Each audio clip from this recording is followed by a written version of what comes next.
Welcome back, everybody. My name is Andrew, and this is another edition of Kite Army Labs. So this video is not meant for all my viewers. I'm going to send you away if you do not have a Wi-Fi network in your home.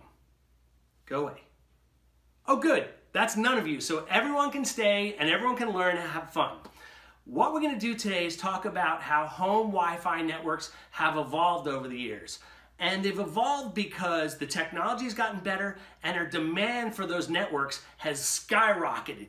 Our need for network connectivity is insatiable. We're talking about security systems, we're talking about cameras, laptops, phones, even refrigerators. You name it, it probably connects to your home network. So your home network has to be good.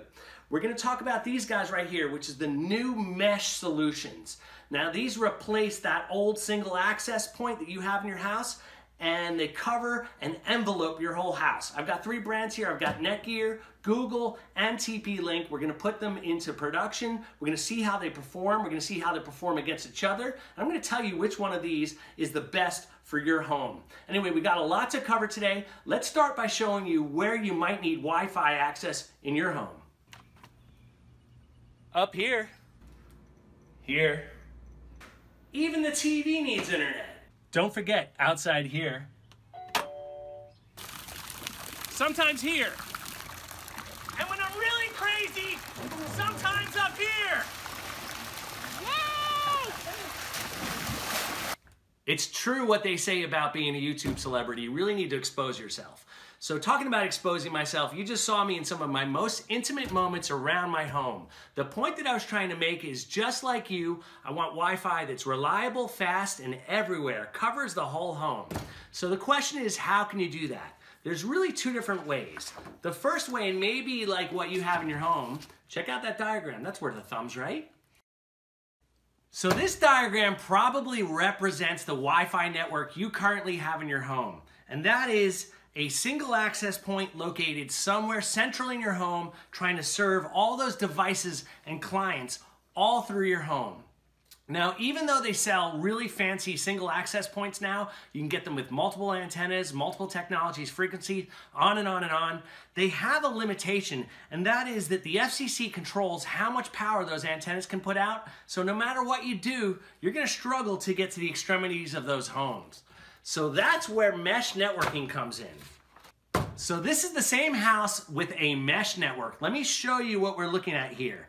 Down here is the main controller. This is the device that connects to your ISP, your internet service provider. Now that can be a phone company, it can be a cable company, and maybe even a satellite dish company. But it connects straight to that device. Now that device talks to these satellite APs, kind of like these guys right here. And they rebroadcast whatever that main controller has. So the cool thing is, if you're on your device and you move through your home, you connect to the closest AP. And you don't have to reconnect to a different SSID, which is basically the ID of your Wi-Fi network. And you just roam through your house and it looks like one flat network to your devices. It's very cool, it's very reliable, and will envelope your whole house and property in Wi-Fi services. And that's just one of the reasons why mesh network is awesome. So now that I've convinced you that mesh networks will help you in your home, I actually want to show you some gear. There is one thing I want to do before I do that, and that is actually talking about how you set this stuff up. For all 3 manufacturers, Netgear, Google, and TP-Link, the setup only took me 5 to 10 minutes. It's real simple. All you have to do is download an app to your phone, create an account with the manufacturers, and then with your phone, scan the IRQ code. There's the code on the Google, here's the code on the Netgear. So you don't need a PhD to set these guys up. The first model we're going to take a look at today is this guy right here. This is the TP-Link Deka AC1300. These sell in a set of 3 for $229 and is the cheapest set we're going to look at today.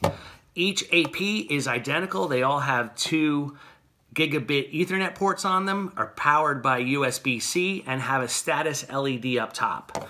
This set is capable of 1.3 gigabits per second of throughput and will cover a home up to 45 square feet. They are dual band, meaning they're 5 gigahertz and 2.4 gigahertz. Let's move on. Next up is the Big G. These are the Google access points. They are AC1200s.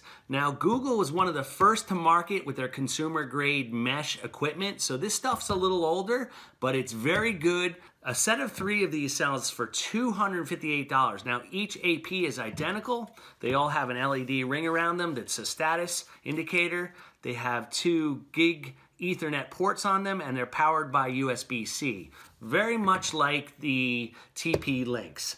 Now, these are capable of 1.2 gigabits per second throughput, the set. That's just a little slower than TP-Link. They'll cover the same space of 4,500 square feet, and just like TP-Link, they're dual band.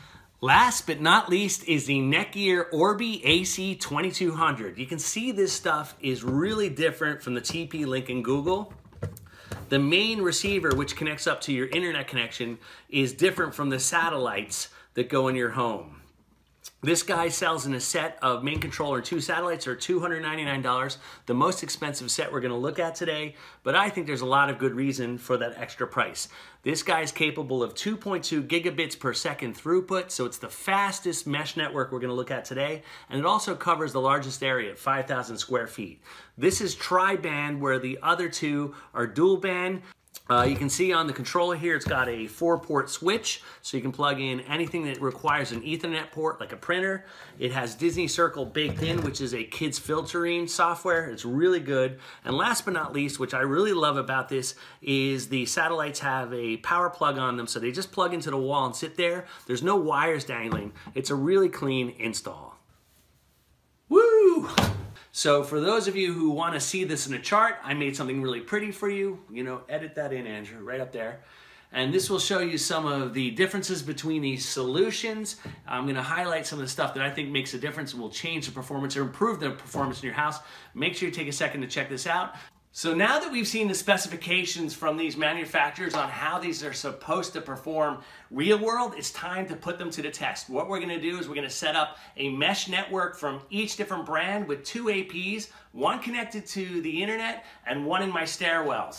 Then we're gonna use this little gadget right here. This thing is awesome. It's called the NetScout, and it's designed just to measure the performance of wireless networks. From there, we'll take a number called SNR, and we'll fill it out on this chart for each manufacturer's TP-Link, Google, and Netgear. We're gonna measure in 5 different places: my family room, my staircase, my lab, this space, the garage and outdoors, and we're gonna fill this chart in. The higher the SNR, the better the performance of that network. Let's get this thing filled out. Well, it's a good thing that I had my Red Bull this morning, because I was running around like crazy taking all my measurements from these access points, and I've got the numbers for you right here. So basically, in my opinion, when you start looking at these numbers, here's family room, here's stairs, lab, garage, and outdoors. I noticed that the Netgear, which is this guy down here, performed better at longer distances from the house than the other brands did, the TP-Link and the Google. In the proximity of the house, near the access points over here, they sort of fell in the same range. All right, guys, it is time for the summary. The bottom line, or just the big bullet of this video, is this: that all 3 brands, the Netgear, the Google, and the TP-Link, their mesh network gear is good. It gave me good coverage in my house. It was reliable, it was fast, and easy to set up. Now, each of these brands have a distinct plus, and I'll go through them right now, and hopefully now you'll know, or close to knowing, what's good for you. Let's start with the TP-Link. The TP-Link, the satellites look like this. They have a power cord like that. I don't love the power cord thing, where I really like this in the Netgear. Anyway, back to the TP-Link. They are the lowest cost at $229. Now, it performed slightly better than the Google, but you probably would never notice that. Now, let's move on to the Google access point. I have to say their app is probably the easiest app to use, and these guys were the easiest to set up. That being said, they were a little slower than the TP-Link and a lot more slower than the Netgear. But if you want simplicity, the Google Mesh Wi-Fi is for you. Now let's move on to what I think is my personal favorite. This guy right here, this is the Netgear Orbi.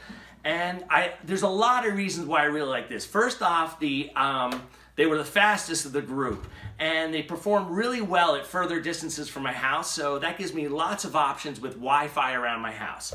Secondly, they have a bunch of network ports down here on the main router. This is the controller, so you can plug other things in with Ethernet. I just pointed this out. I really like the fact that this just plugs into your wall. There's no wires hanging down, so it's a really clean install on the satellites. And lastly, this has got Circle Disney. So overall, again, even though the Netgear is the most expensive, I think those extra few dollars are really worth it, and you get a lot of value out of the Netgear Orbi. Anyway, that's it for now. Hopefully you found this video informative and you learned a lot, and now you know what's best for you. I hope you recognize how much work I put in this video, so please give me a thumbs up if you could. Make sure you check out all my other content, and I will see you guys around real soon.